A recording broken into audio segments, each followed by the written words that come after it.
Friends, welcome to defence smart tricks. तो एक photo जो है वो निकल कर आई है चाइनीज़ J-35 फाइटर एयरक्राफ्ट की, जो कि ये दर्शाती है कि ये एक नया प्रोटोटाइप है और ऑलमोस्ट रेडी जो है वो नज़र आ रहा है। लेकिन ये अभी भी एक प्रोटोटाइप है और जो फ़ोटो है वो काफ़ी ज़्यादा डिटेल्ड है। तो कई डिज़ाइन फीचर्स को यहाँ पर हम क्लियरली देख सकते हैं। जो एयर इनटेक है उसमें DSI कॉन्फ़िगरेशन दिखाई देती है। जो कैनोपी है वो F-35 की तरह सामने की तरफ खुलती है। यहाँ पर आपको हेड्सअप डिस्प्ले दिख जाता है जो कि F-35 में नहीं है, तो ये एक डिफरेंस है यहाँ पर। बाकी जो नोज़ है उसके नीचे आपको सेंसर दिख जाता है जो कि फॉरवर्ड लुकिंग इंफ्रारेड और IRST सेंसर का कॉम्बिनेशन हो सकता है। F-35 के केस में इसे EOTS कहा जाता है। यहाँ पर ये एक सिमिलर सेंसर हो सकता है। बाकी जो वर्टिकल टेल है वो ऑल मूविंग नहीं है जैसे कि J-20 के केस में है। तो जो इंजन यहाँ पर दिख रहा है ये कहा जा रहा है कि चाइनीज़ WS-13 इंजन होने वाला है, जो कि रशियन RD-93 के इंजन जितनी परफॉर्मेंस जो है वो प्रोवाइड कराने में सक्षम होगा, जो कि JF-17 में लगे हुए हैं। और मैक्सिमम थ्रस्ट यहाँ पर जो है वो 87 किलोन्यूटन का होगा, ऐसे अनुमान जो है वो लगाए जा रहे हैं। और कई जगह ये दावा किया जाता है कि ये WS-19 इंजन भी हो सकता है, जो कि ज़्यादा पावरफुल है और थ्रस्ट वेक्टरिंग के साथ आता है। तो इंजन की जो नोज़ल है उसमें आपको सेरेटेड पैटर्न जो है वो दिख जाता है। तो इसकी भी पॉसिबिलिटी हो सकती है कि यहाँ पर RD-93 इंजन को ही यूज़ किया जा रहा हो और उसी इंजन को मॉडिफाई करके उसकी नोज़ल में सेरेटेड पैटर्न को यूज़ किया गया हो। बाकी अगर आप नोज़ कोन सेक्शन को देखेंगे तो यहाँ से निकलती हुई बड़ी सी पिटो ट्यूब दिखाई देगी आपको। इसके अच्छे खासे चांसेस हैं कि इस कॉन्फ़िगरेशन में यहाँ कोई रडार कैरी ना किया जा रहा हो इस प्रोटोटाइप द्वारा।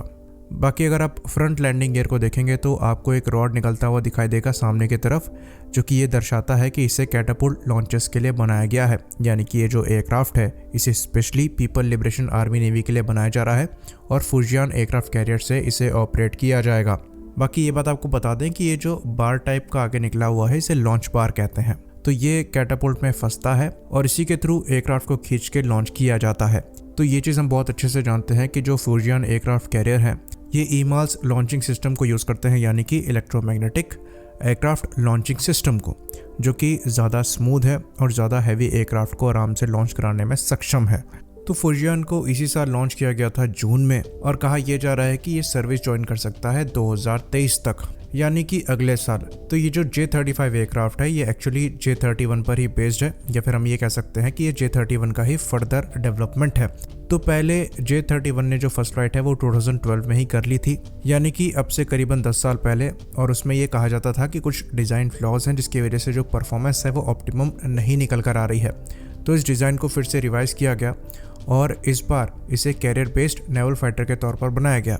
तो जो नेवल वर्जन था यानी कि जो J-35 था उसने अपनी फर्स्ट फ्लाइट जो है वो 2021 में ही कर ली थी और ये अक्टूबर में करी गई थी, यानी कि ये जो एयरक्राफ्ट है ये अभी 1 साल भी पुराना नहीं है।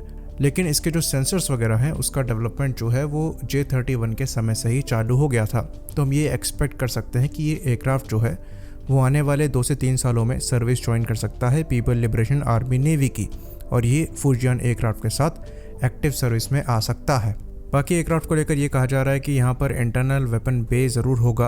बाकी जो फोटोग्राफ निकल कर सामने आई है उसमें ये चीज़ नज़र नहीं आ रही है। तो शुरुआत में ये जो प्रोग्राम है इसे शेंगयांग द्वारा अपनी खुद की फंडिंग पर चलाया जा रहा था। फिर 2018 में कुछ ऐसी रिपोर्ट्स हैं जो कि ये दावा करती थी कि यहाँ पर गवर्नमेंट फंडिंग जो है वो स्टार्ट हो चुकी है और उसके बाद से इस प्रोग्राम ने अपनी पेस जो है वो पकड़ी और फिर जो चीज़ें हैं वो तेज़ी से एग्जीक्यूट होना चालू हुई।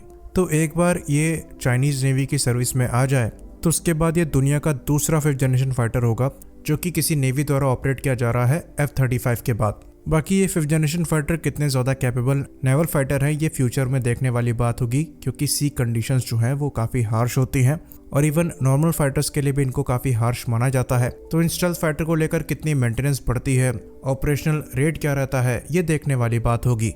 क्योंकि F-35 की ही बात करें तो F-35C जो कि नेवल वर्जन है इसके करीबन 273 एयरक्राफ्ट लेने के लिए US नेवी ने कमिट किया है, जबकि उनके जो सर्विस में F-18 सुपर हॉर्नेट है वो इस नंबर से दुगने से भी ज़्यादा है। तो US नेवी द्वारा अपने FA-18 सुपर हॉर्नेट जो हैं वो F-35 से रिप्लेस नहीं किए जा रहे, ये बात बिल्कुल साफ है। साथ ही साथ US नेवी द्वारा और ब्लॉक 3 एयरक्राफ्ट भी ऐड किए जा रहे हैं अपनी सर्विस में, यानी कि नेवी के लिए कम से कम ये जो 5th जनरेशन फाइटर है वो 4.5 जनरेशन एयरक्राफ्ट का रिप्लेसमेंट नहीं है। आई होप इन्फॉर्मेशन यहाँ पर क्लियर हो। इसी बात पर हम इस वीडियो को ख़त्म करेंगे। लाइक करिए, सब्सक्राइब करिए। जय हिंद।